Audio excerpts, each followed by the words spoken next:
Top 10 des conseils pour la survie à domicile en cas de crise.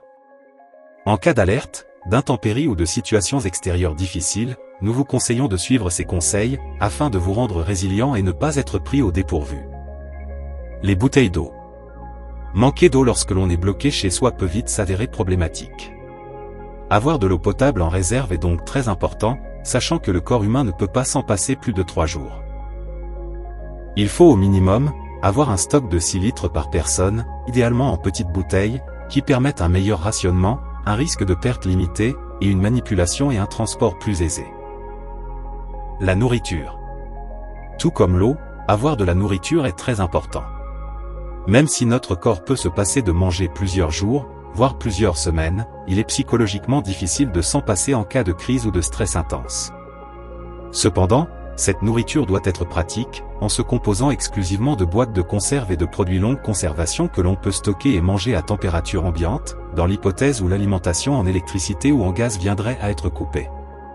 Sachez aussi qu'il existe des rations d'urgence, sous forme de biscuits, qui peuvent se conserver jusqu'à 20 ans. L'éclairage. L'éclairage ne doit pas être négligé dans votre préparation. En cas de coupure d'électricité, vous devez pouvoir vous déplacer à votre domicile sans risque de chute ou de blessure. En effet, il vous faut prévoir que les événements d'urgence peuvent survenir la nuit, ou lors des courtes journées d'hiver où le soleil se montre peu. Je vous invite donc à avoir bougies, lanternes, lampes torches ou lampes frontales, toujours à portée de main.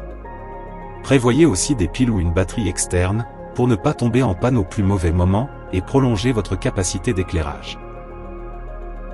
Sac de couchage et couverture. En cas de rupture de la normalité, votre chauffage peut tomber en panne. Il est donc crucial que vous ayez de quoi maintenir votre température corporelle à 37 degrés. Pour cela, vous devez prévoir d'avoir pour chaque membre de votre famille, un sac de couchage chaud, et quelques couvertures supplémentaires. L'hypothermie est un risque important qu'il ne faut pas négliger. Votre couchage doit être le plus chaud possible.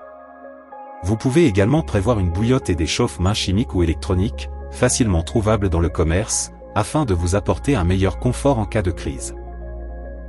La trousse de premier secours. Outre les médicaments et traitements habituels, il est impératif que vous possédiez une trousse de premier secours dans votre maison.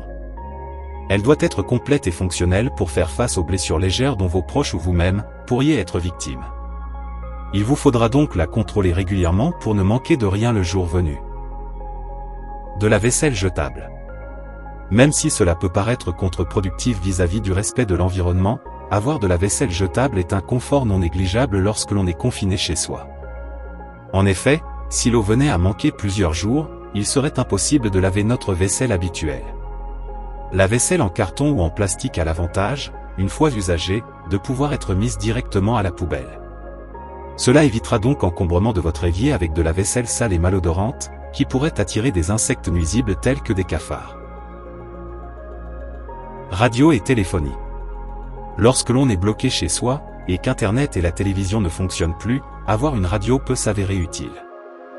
Cela permet de se renseigner sur la situation à l'extérieur, et de prendre connaissance des instructions transmises par les autorités. Nous vous recommandons d'opter pour une radio qui fonctionne à pile, ou se recharge par dynamo.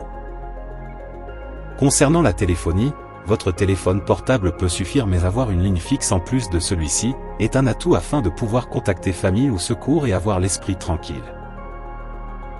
Documents importants. Nos papiers sont souvent désordonnés ou rangés à plusieurs endroits différents. En cas de besoin, les avoir tous à disposition évite bien des recherches fastidieuses de dernière minute. En centraliser des copies dans un dossier papier ou sur une clé USB vous permettra d'être plus réactif. Si vous optez pour le papier, sécurisez vos documents en les mettant dans un sac étanche ou dans un coffre résistant à l'humidité.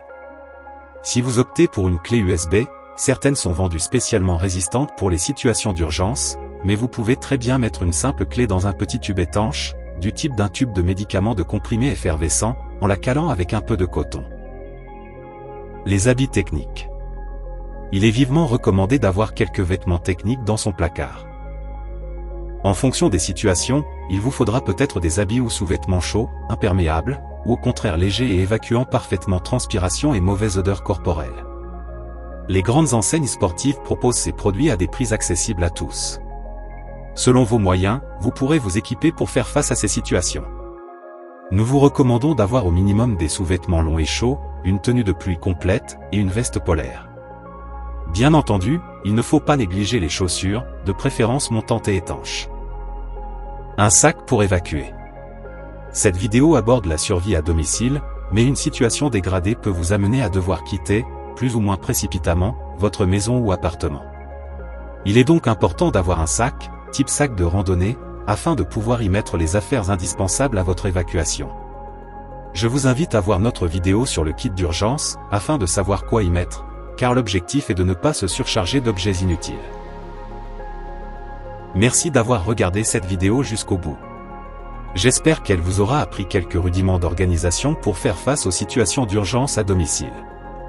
Afin de soutenir notre chaîne, n'oubliez pas de vous abonner et de mettre un petit pouce bleu vers le haut. Merci et à bientôt.